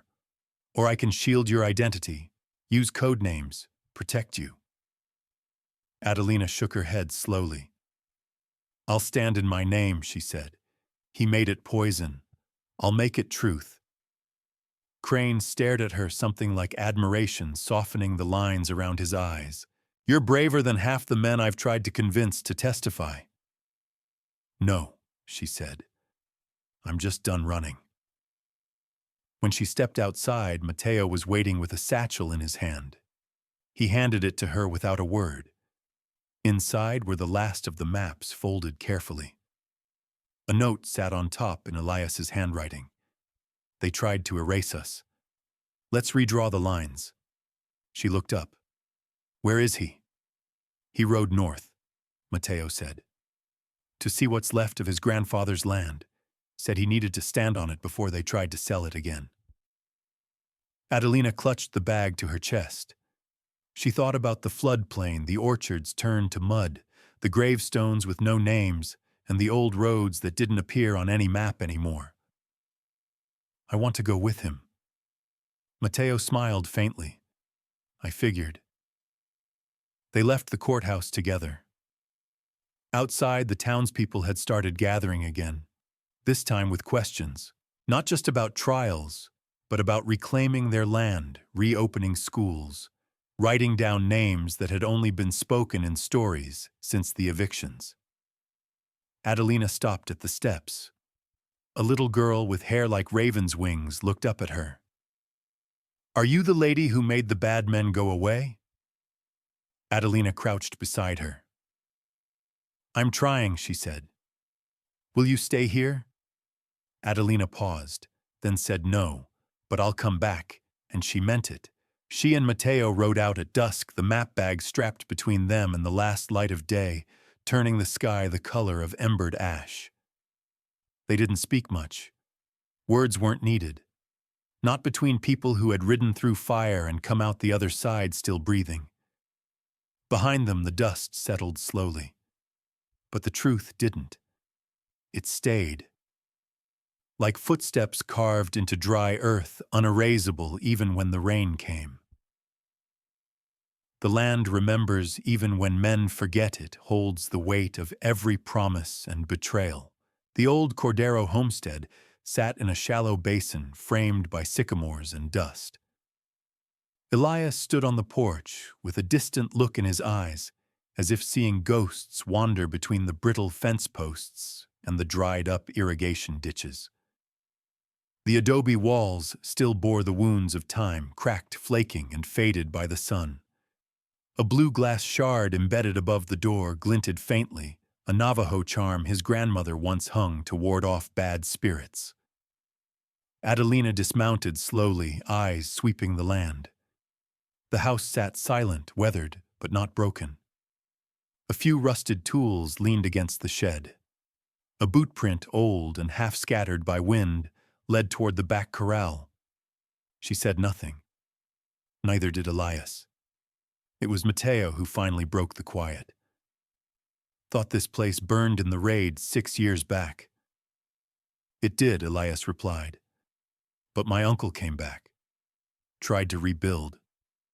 Last letter I got said he was going to dig a well, start fresh. Adelina walked the perimeter of the house, fingers trailing along the cracked plaster. Everything here felt like it had once mattered. A home pulled up from dirt by calloused hands and hope. She reached the back and froze. By the edge of the corral stood a mound. No cross, just a pile of rocks and an old canteen left sitting atop it, sun-bleached and crumpled. Elias came up beside her. I found his body 2 winters ago, he said. The well was half dug. He'd been shot in the back. Adelina looked up, heart tight. They came after him for staying. He nodded. They said he was trespassing, on his own land. Mateo knelt and picked up a rusted horseshoe nearby. They never expected someone to come back. But we did, Elias said quietly. They spent the rest of the day inside going through what was left. His uncle's journals, some soaked from rain, others still legible, documented cattle counts, seasonal weather, and notes on suspicious riders who'd circled the property. Tucked inside one journal was a small hand-drawn map showing a hidden box buried beneath a mesquite tree near the southern boundary. At dusk, they dug. The box was there. Inside, land grant certificates, original titles signed by the territorial governor in 1846, letters of patent, proof that the Cordero family had owned the land legally long before the modern claims and seizures. Mateo held one up, whistling low. This is gold. It's truth, Elias corrected. They returned to the house in silence, the moon rising behind them. Later, Adelina sat at the hearth, watching flames snap over dry branches. She turned the map over in her hands, mind circling. There's more, she said. More people like your uncle. More families erased from ink, but not from earth. Elias looked at her. Then we find them. Mateo added another log to the fire. How Adelina looked down at the documents spread before them. We let the land guide us. The next day they rode east to a small hill overlooking the abandoned settlement of Piedra Roja. The town had once been a thriving trade post along the cattle trail, but the rails had passed it by. When mining prospects failed, it withered. Still, the bones of it remained stone foundations, a toppled bell tower, broken beams, and scattered tools. But beneath it all, the land was marked. Adelina dismounted and walked along the edge of a shallow depression where a well had collapsed. She brushed away dried leaves and found a flat stone carved with initials MT. 1861. This was a burial site, she said. Elias crouched beside her. Unmarked, likely family.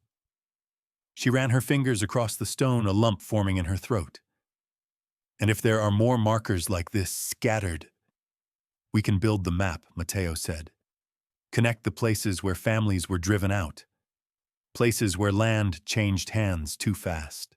Elias pulled a leather-bound field book from his saddlebag and began sketching. By late afternoon, they had recorded 3 more sites, 2 old homesteads and 1 schoolhouse, all deserted. Each bore some trace of the people who'd once lived there, names carved into beams, symbols etched into doors, forgotten toys buried in dust. They camped that night near a dry creek bed lined with cottonwoods. Coyotes sang in the distance, and the stars spilled overhead like spilled grain. Adelina wrapped herself in her blanket but didn't sleep. Her mind circled the families, the lost, the stolen earth. She rose just before dawn, walking down to the creek bed, her boots crunching against frost-hardened earth. She stared east where the horizon glowed pale gold, the first edge of day. A rustle behind her. Elias approached, quiet as ever. I can't stop seeing them, she whispered. Every time I close my eyes, I see the graves, the empty homes, the children's drawings on cellar walls. Elias nodded silent. We can't carry it all, she said.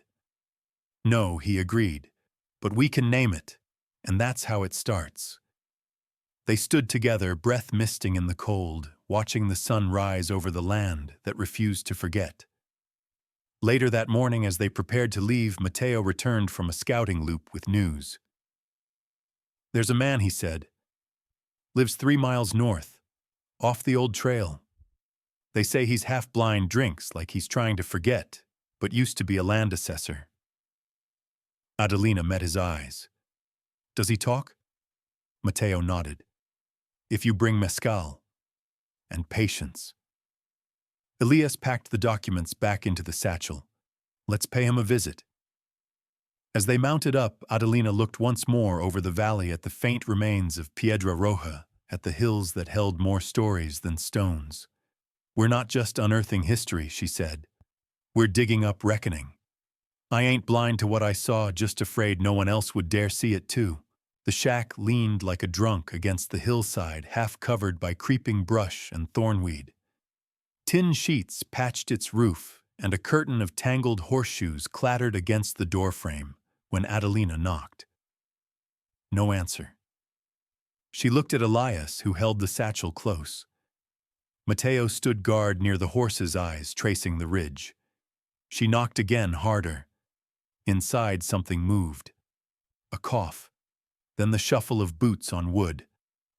The door creaked open just enough to show a weather-worn face sagging with years and too much sun. One eye milky white, the other a sharp coal set beneath a brow that hadn't forgotten suspicion. Ukraine's people, he rasped. No, Adelina said. He tried to kill us. The man sniffed. Good. Then maybe I won't waste a bullet. She reached into her coat, slowly pulled out a flask of mezcal, and held it forward. He opened the door wider. Inside, the cabin stank of turpentine and regret. Papers littered a table covered with wax stains and old ink blots. A map hung crooked on the wall, crusted with thumbtacks, faded red lines crawling across it like veins. You came for the stories, the old man said, collapsing into a chair with the flask in hand. Everyone wants the story, but no one wants the weight of it. We want the truth, Elias said, setting the satchel down on the table. We want what was stolen to be seen. The man's good eye narrowed. And what will seeing change everything? Adelina said. He drank. They called him Rufus Nash, once a county land assessor before whiskey, and silence chased him out of government records and into these hills. But his mind hadn't left the job. Not really. He watched as they laid out the Cordero documents, the map of displaced families, the sketches of unmarked graves. I saw the fraud start small, Rufus muttered, running a finger along one of the old title stamps. One deed here, a boundary line redrawn there. Then Crane showed up, money slick as oil, backing every claim with threats. Judges, marshals, clerks, they all fell in line. Did you, Mateo asked. I didn't fight it. That's as bad as helping, maybe worse. He tapped the map. But I kept records. Buried them deep when I realized no lawman would listen. Adelina leaned in. Do you still have them? Rufus stared at the fire for a long time. You ever lose sleep knowing where the bones are buried? Yes, she answered. He stood with a groan and limped toward a trunk in the corner. Dust puffed from the lid as he cracked it open, reaching past a broken lariat and a folded Confederate coat. He pulled out a tin cylinder. Inside, documents faded, surveyors' maps, land grants altered with corrections, lists of payments made to officials. Names. Lots of names. These are copies, he said. Originals are buried under the 4th milepost outside Tularosa, sealed in a mason jar. Adelina gently touched the edge of one document. This proves Crane's racket started earlier than anyone thought. And spread wider, Elias added. Half this county's built on stolen names. Rufus slumped back into his chair. Now you've seen it. You gonna carry it? We already are, Adelina said. Rufus pointed at the map.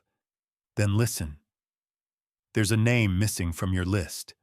Amelia Rivas had a ranch south of Arroyo Largo. She fought Crane harder than anyone, filed claims, even tried to sue. Disappeared after that. Disappeared, Elias asked. They say she left town. I say she was buried beneath it. Adelina's jaw tightened. If we find proof she was silenced, you'll find more than that, Rufus said. You'll find how deep this thing rots. They left with the tin cylinder and directions to the jar buried outside Tularosa. Rufus watched them go from his doorway, the mezcal flask clutched to his chest like a holy relic. You find her, he called out. Make sure she's not just another name on the wind. The road to Arroyo Largo was narrow and winding, hemmed in by tall sandstone cliffs. They rode single file, Adelina in front, her eyes scanning the ridges above. Elias rode behind her, pale but steady, the satchel secured to his saddle. Mateo covered the rear rifle across his lap. They made camp just before dusk in a dried creek bed. The fire was small, no bigger than a lantern flame. They ate jerked meat and hard bread in silence. Afterward, Adelina unrolled the papers again. She stared at the name Amelia Rivas, written in careful script at the corner of one ledger page. A line drawn through it in red ink. She had no children, she asked. Elias shook his head. No surviving kin. No one left to remember her. We'll remember her, Mateo said, voice low. Later, Adelina drifted into uneasy sleep. In her dreams, the earth cracked open, voices whispering from beneath, names, hundreds of them, carried on the wind, begging not to be forgotten. She woke before dawn, breath caught in her throat, hands clenched in the blanket. Elias stirred. You okay? She nodded. We ride at first light. The path to Amelia Rivas's land was overgrown with mesquite and saltbush. The ranch house was little more than a skeleton. Now roof caved-in boards, warped from rain and time. A windmill groaned nearby, blades spinning lazily in the breeze. They searched the property for hours. Mateo found the cellar door beneath a pile of broken shingles. It creaked as it opened. Inside, dust rot and a sense of something sacred. Elias lit a lantern. Against the far wall, hidden behind a row of shelves, was a trunk half buried in dirt. Inside it, journals, letters, deeds, a satchel filled with court filings. Amelia had documented everything. She'd planned to take Crane to federal court. Her last entry read, "If I disappear, let these speak louder than my silence." Adelina folded the journal to her chest. She knew they were coming. She knew no one would listen, Elias said. They'll listen now, she whispered. Outside, the wind picked up, hissing through the broken beams like voices reborn. The land was speaking again, and they were finally ready to answer. She didn't raise her voice, but the room went still all the same, because truth, when it finally speaks, doesn't have to shout. The courthouse in Santa Fe stood like a scar on a clean face, order built atop years of silence, pain, and covered tracks. Its red adobe walls held stories older than the territory itself, but none quite like the one Adelina Espina was about to bring through its doors. She stepped into the building with dust still on her boots, journal in one hand, the tin cylinder in the other. Behind her walked Elias, hunched from days of riding but with his jaw set firm, and Mateo trailing close, alert, rifle tucked under his coat. The people lining the hall turned to stare. Some whispered. Others stepped aside. At the end of the corridor, a pale clerk looked up. "Can I help you?"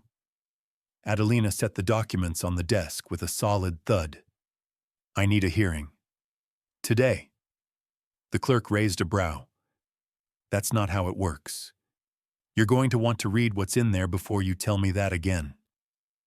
He opened the top document. His expression shifted from mild irritation to confusion, then to something heavier. Wordlessly, he disappeared into a back office, leaving the cylinder behind. 10 minutes passed, then 20. Elias paced while Matteo stood like a statue, hands clasped in front of him. Adelina didn't move at all. The clerk returned accompanied by a man in a dark suit with a face like sun-baked stone. "Judge Pritchard will hear your request," the man said. "But I suggest you get a lawyer." "I've got the truth," Adelina said. "That'll do."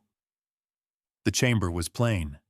High ceiling, bare windows, a wooden crucifix hanging above the bench. Judge Pritchard sat like he was born in that chair. White-haired, tired, but sharp-eyed. He motioned for her to speak.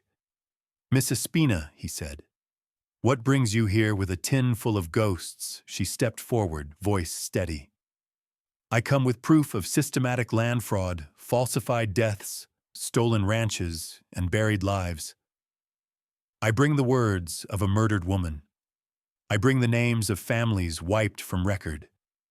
And I bring the maps that show how it was done." Pritchard said nothing for a long while. Then he gestured. "Show me." She laid the pages out like a deck of cards. Elias helped placing the altered surveys, the ledgers from Crane's office, the journals, the signed confessions, and finally, Amelia Rivas's last entries. Pritchard read in silence, lips moving slightly, as though tasting every word. When he reached the end of Amelia's journal, his hand trembled just slightly before setting it down. "You're accusing men with influence," he said. "Men whose names hold weight, whose reach is long." Adelina didn't blink. Their reach ends where the truth begins. Behind her, the doors opened again. Marshal Dawes entered with 4 deputies. He looked like he'd ridden through the night dust, still clinging to his shoulders, a telegram clutched in his fist. He handed it to the judge. Pritchard read, then looked up sharply. "There's a warrant out for your arrest, Mrs. Spina, signed by a federal agent under Crane's authority." The room tightened like a noose. Adelina didn't flinch. "You've seen the documents," "I have," the judge said. "And I've also seen men swing for less than what's in here." Pritchard stood slow and deliberate. "Marshal," he said, "if you arrest this woman now knowing what I know, you'll be aiding a cover-up of the worst sort. This court will not be your pawn." Dawes shifted unsure. His hand rested on the butt of his revolver. "Your Honor, I have standing orders." "You have a choice," Pritchard said. "Obey justice or obey Crane." For a breathless moment, the room held still. Then Dawes exhaled heavy. "I'll need a minute to write my report." He turned and left the deputies trailing behind. Matteo watched them go, his hand never leaving the rifle hidden under his coat. Pritchard turned to the clerk. "We convene a special hearing at noon. Summon the press, the Attorney General, every surviving claimant on that list." He looked at Adelina. "If we're going to expose this, it must be done in daylight." By noon, the courthouse steps were packed with people, ranchers, widows, laborers, and children, too young to understand the weight of what was happening. Word had spread fast, as wildfire does when fed by truth. Inside, the courtroom filled. Adelina sat at the front, Elias beside her, Matteo by the door. Judge Pritchard presided, robe's stiff expression unreadable. The Attorney General of the territory entered and took a seat, his eyes sweeping the room with unease. One by one, the evidence was read aloud. The room gasped as names were spoken. Lands marked vacant on government ledgers were shown to belong to murdered families. Payment logs revealed bribes made to county officials. Rufus Nash's records outlined the altered boundaries. And then finally, Adelina stood and read from Amelia Rivas's journal. She wrote, If I disappear, let these speak louder than my silence. The room went quiet. The judge nodded once. Let them speak. Gasps, tears, murmurs of, I knew it. People stood, some in grief, some in rage. Elias leaned toward Adelina. You just cracked it open. Now we bury them with their own lies, she whispered. That evening, the judge issued emergency orders to halt Crane's land operations. A tribunal was formed to review every acquisition over the last 20 years. Warrants were drafted for several officials, but it was only the beginning. As the courthouse cleared, Adelina stepped into the golden light of late afternoon. The sky stretched wide and silent, as if holding its breath. Behind her, someone shouted her name. A woman, gray-haired, wrapped in a threadbare shawl, reached out and took Adelina's hand. My father's name was on that list, she said, voice trembling. No one believed me for 30 years, but you did. Adelina nodded, too full to speak. Another woman came. Then a man. One by one, survivors emerged, carrying memories, grief, and now something new, hope. As they walked away, Elias touched her shoulder. We've broken the dam, he said. Adelina stared ahead. Now we ride the flood.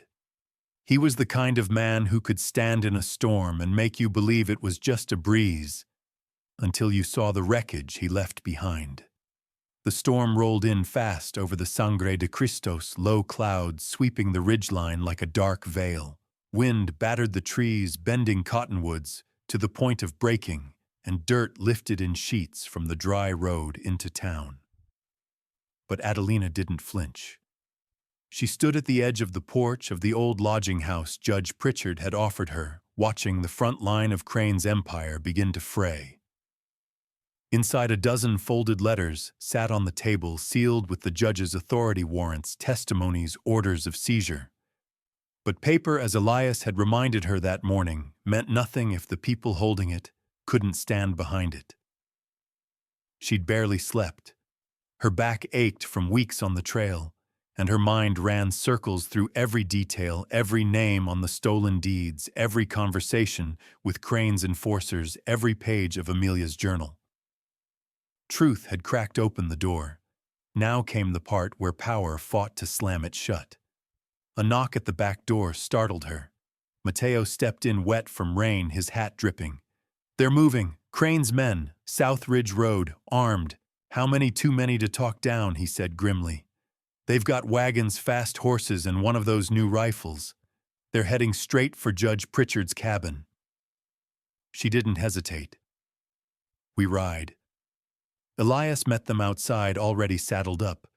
The moment they took the road, the sky cracked open. Rain fell in hard sheets, turning the path to mud, blurring the world around them. But they kept going. The judge's cabin was 2 miles out, nestled in the pines. As they rounded the last bend, Adelina caught sight of torchlight bobbing through the trees, Crane's men creeping in like wolves. They were too late. But not too late to stop a killing. Mateo dismounted before the horse stopped moving, rifle drawn. Adelina ran straight for the back window, crouched low, mud soaking through her dress. Elias moved to the side porch. 3 shots rang out. Inside, the judge's silhouette moved. He was alive. Then a voice cut through the rain, calm, oily, unmistakable. Well, hell, Your Honor. Thought you'd know better than to stir ghosts from their rest. Silas Crane. He stood just outside the front door, rain running off his long coat, a pistol loose in his hand, like a card sharp playing with a deck. His eyes weren't on the judge. They were scanning the dark, watching the shadows. He knew they were near. You bring men to a judge's cabin, Pritchard called out. And still think yourself a patriot? I bring justice, Crane said almost kindly. Justice the way it used to be, the way it should be. And whose measure is that? Crane smiled. Mine. Adelina stepped out of the shadows, soaked and shaking, with adrenaline rifle trained on his heart. No, she said. Not anymore. Crane turned his head slowly. He didn't blink. "Miss Espina," he drawled. "I figured we'd end up here. You and me. Some storm. Some high place." "You used families like kindling," she said, voice low. "You tore the land from their hands, buried the truth under names and signatures and fear. And now you want to ride out of this like some gentleman. I am a gentleman," Crane replied. "And I kept this territory from turning to chaos. You think these people want justice, they want peace.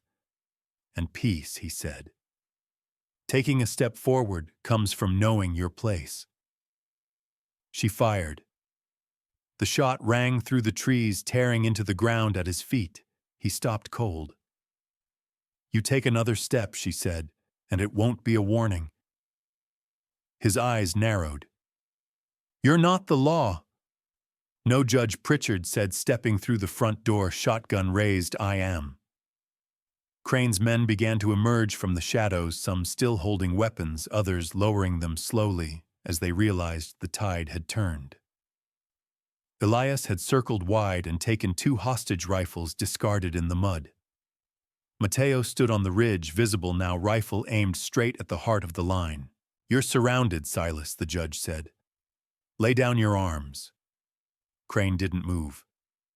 "You can't kill a river," he said quietly. "You can dam it, divert it, name it after saints. But it always finds its way back." "Good," Adelina replied, "because this land remembers its name."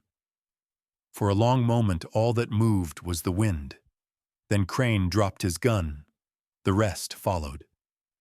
By dawn, Crane was shackled and loaded into a wagon bound for Santa Fe. His men were disarmed, their horses seized. Pritchard sent word north calling for federal marshals to assist in the roundup. The judge stayed behind, blood in his cuffs, but fire still in his eyes. Back in town, news spread faster than lightning. People wept in the streets. Survivors brought forward their own journals, deeds maps. The story was growing legs, walking from ranch to ranch, waking memories long buried. Adelina watched from the hotel window, unsure how to feel.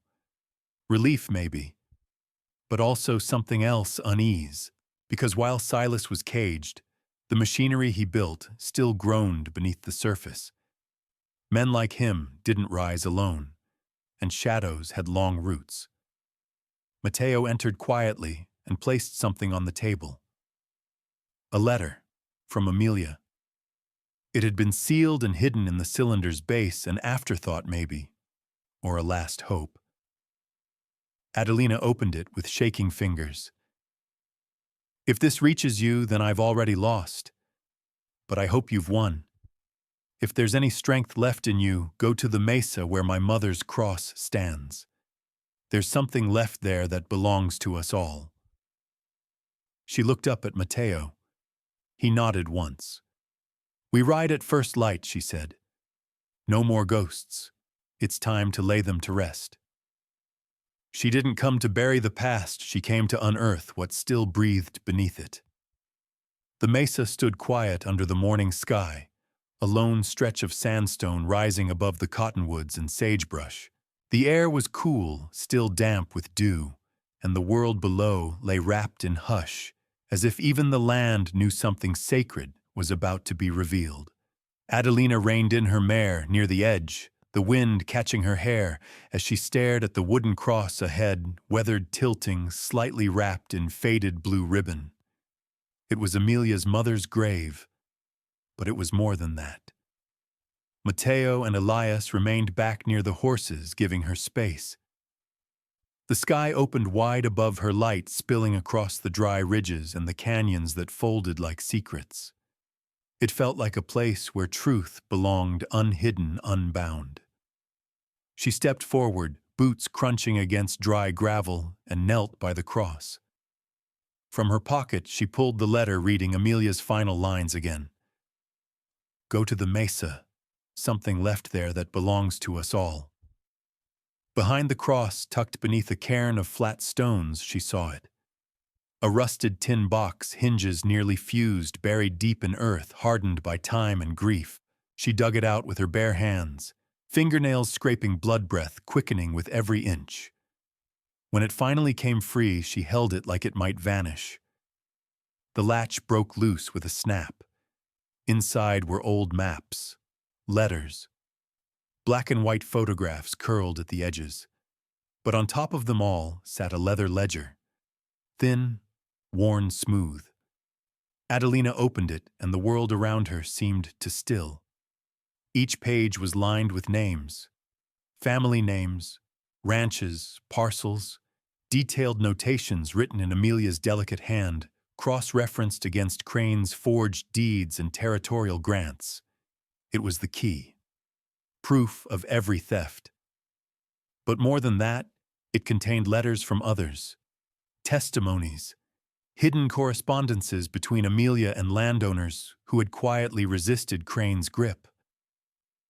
It was a record of resistance, a legacy of those who dared to remember the truth even as they lived under the shadow of a lie.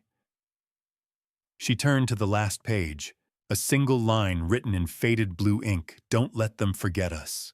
We loved this land. We bled for it. Make it mean something." Her throat caught. She pressed the ledger to her chest.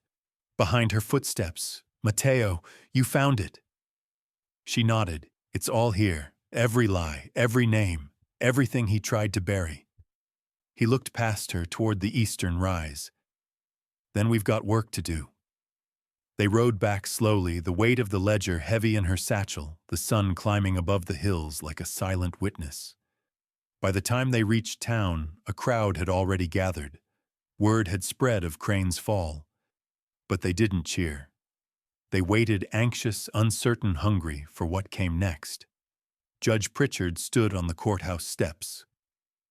Elias had already briefed him.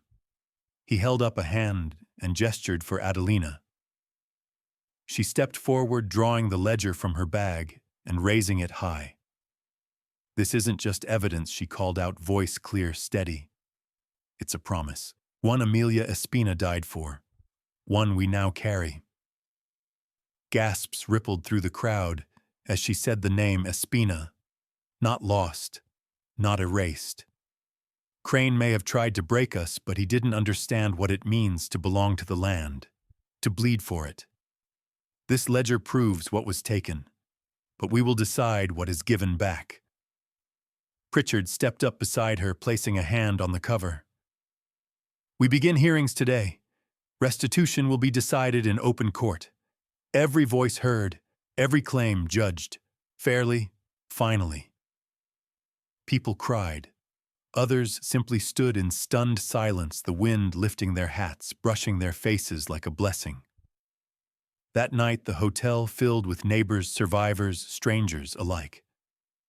Adelina sat at a long wooden table, maps spread before her. The ledger in the center. Every page was read, cross-checked, verified. Men who'd never looked her in the eye now asked her questions. Women who'd once feared speaking leaned in close, sharing names and dates and whispered prayers. But the one person missing from it all was Amelia. Adelina returned to her room late. Moonlight poured through the window, casting a pale glow on the floor. She sat on the edge of the bed, pulled Amelia's last letter from her pocket, and read it once more. Then she wrote her own reply. "You're not forgotten. You never were. You gave us more than truth. You gave us the spine to stand. And now it's ours to carry." A knock at the door. "Elias, they've called a final vote for Sunrise? The Territory Council? They want to settle all claims before the end of the month." She rose, nodding. "I'll be there." He hesitated in the doorway.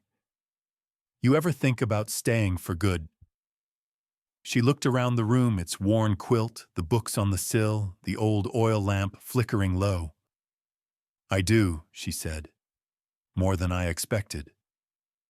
He gave a faint smile and tipped his hat. "Then maybe this ain't just where the story ends." She closed the door behind him and leaned against it, heart full of things she couldn't name. Downstairs, the fire crackled.